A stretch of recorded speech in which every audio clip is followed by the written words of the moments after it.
And this is bad for all students, this multi-level structure that we've set up, but it's particularly impacting some students more, and so we like to start our conversations with faculty around the equity implications of this. So Black and Latino students are much more likely to be placed into the lowest levels of this developmental wasteland compared to white and Asian students.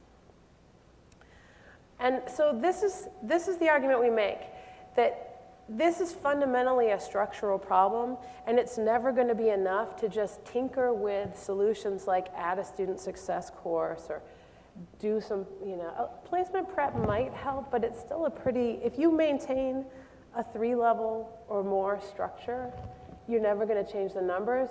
We can tell that to people, but until we show them, there's a way it just doesn't. The cognitive dissonance is too large. We set up all these courses because we thought they would help students. And so to really change people's mindsets around that, you have to do some work to show that. So this is how we do it. If you place 2 levels down in either English or math, there are 5 what we've called exit points where students fall away. So they have to pass that first course. They have to enroll in the next course if they do pass it, and community colleges all around the nation lose students in between the classes. In fact, more students than from not passing courses in a sequence. If they enroll in the second course, do they pass it?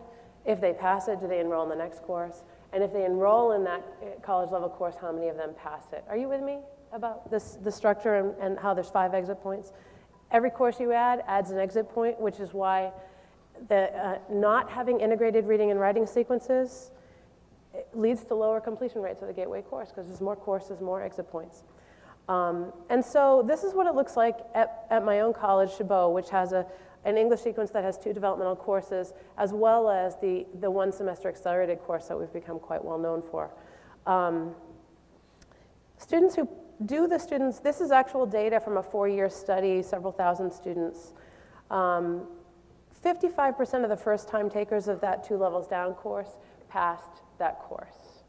And then of those, 76% enrolled in the next course, 79% passed that next course. Are you with me on these numbers? So the thing that I work with Myra Snell, who teaches the first pre-stats developmental redesign that has happened in the nation at Los Medanos College. She let me know that this is a multiplication exercise. That you take all those percentages and you multiply them by each other, and you end up with your gateway completion rate. How many of you had that in mind? This was new information to me a couple years ago when she first mentioned it. So if you take 55% and multiply it by 75% and multiply it by 79%, the end result is 23% past the gatekeeper course from that first course in our sequence. Are you with me on this? Most of those numbers are not that bad, right? The instinct that most community colleges and probably most system offices you're going to say, it's the first course that's the problem. We need to increase the pass rate in that first course. Are you with me? So you think, let's add a student success course. Let's add embedded tutoring. Let's do some faculty development and curricular redesign and make everything more contextualized. And all those are good ideas. We're not saying those aren't important ideas. But what we need to show people is that will never get you where you're trying to go. And so I want to ask you to take out your cell phone, or math folks, maybe you even have a calculator with you. Could you just take it out? This is not rhetorical. I want to actually do a little interactive exercise. Take out your cell phone, and I want to run you through the thought experiment that we do with all the faculty that we work with in California. So if you're going with your first instinct to improve that first course success rate but keep the structure the same, let's see what you could end up with. So this side of the room, you have put in student success courses, embedded tutoring, and some professional development, and you got that first course success rate all the way up to 65%. Are you with me? And good job. You met your Title III goals. Good job. This group, you did some phenomenal work, and you got that first course success rate up to 75%. So excellent job. And then this group over here, 85%. I don't know what you did, but it was magic. You're famous. 85%. So what I want you to do is the math. So just plug in your number, 65%, 75%, and 85%, and keep the other numbers the same, because frankly, they're not going to budge that much. So let's just for the sake of the thought experiment. I see a lot of you are not, do not have calculators out. If I could see you, I would call you out by name. If I could see your name. So somebody who did do the exercise, are you done over here, 65% group? We have the definitive answer here in New Mexico. Where are you? I'm ready for, oh, I see, the red light. The HP 12C beat all of the cell phones. At 0.55 compounded, you end up with 0.05. At 0.65 compounded, you end up with 0.12. At 0.75 compounded, you end up with 0.24. Okay, but I want to point out that you are doing a different exercise there. That was a different exercise? Yes. I love what you did, then we have the definitive answer. I stand alone. It is definitive, but it was a different prompt. Anybody who kept all the other numbers the same? So you just changed that first number to 65%. Okay, in the back. 0.278, rounding up 28%. 27, yeah, 0.278. Okay, excellent. So if you got that first course success rate up to 65%, kept the other numbers the same, you end up with a 28% gatekeeper completion rate. Okay, 75% group. 32%. Can you believe that? You got a 20 percentage point gain in that first course, and all it paid off was 32% on the gateway completion rate. Okay, 85% group, the magical group that is going to be really hard to take to scale in a community college environment. 36%. That's all the gain you get from that.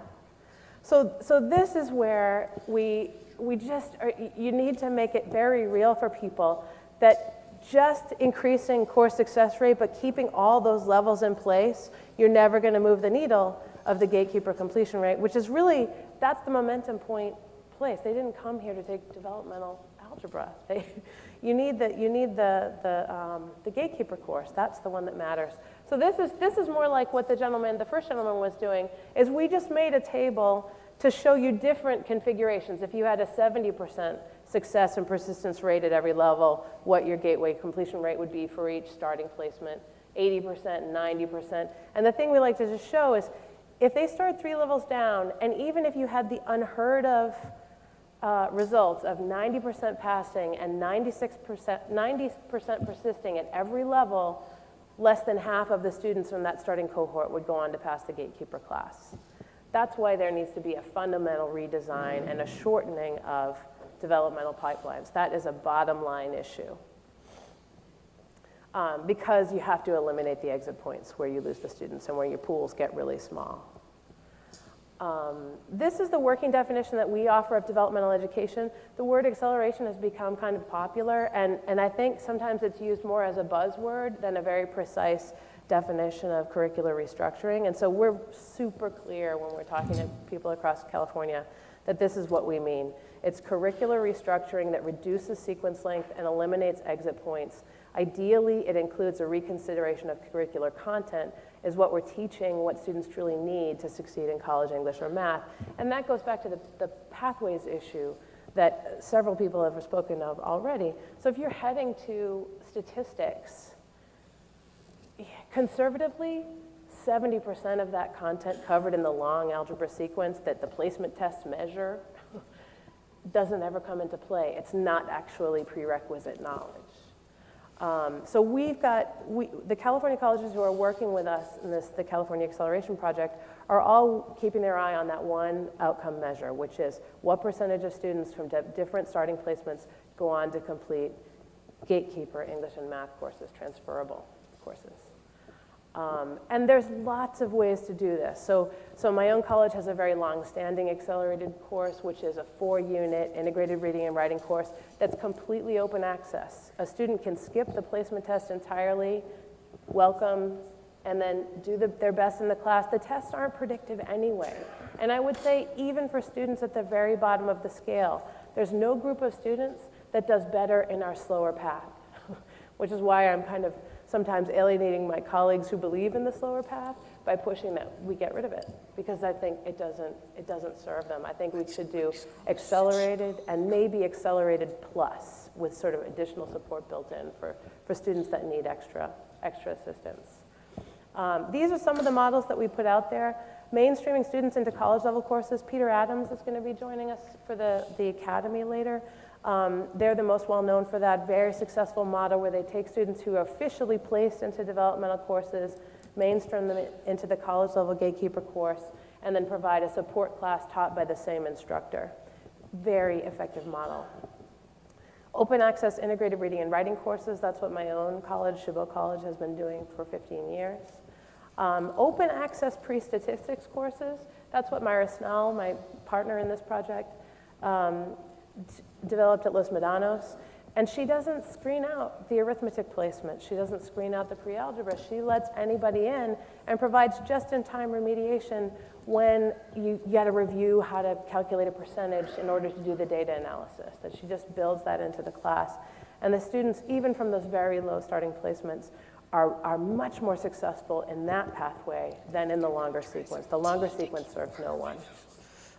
There's other models, contextualized instruction embedded in CTE programs instead of making them go through the standard sequences.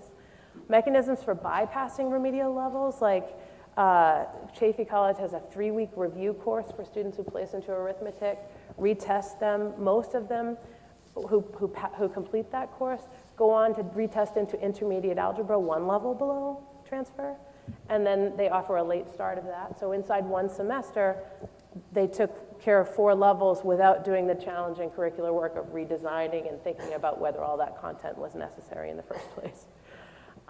So this is, there are a lot of resources on our website, which is here, and I also left a stack of newsletters describing our program on the table outside if you're interested. And I'd be happy to, I'm doing the lunch program where I can talk with you a little bit more in more depth and point you to some further resources, including a webinar. Myra and I have a webinar that you could, if you wanted to get a bigger group of people working with your team, that might be a way to start the conversation and get people on the same page. Thanks, Katie.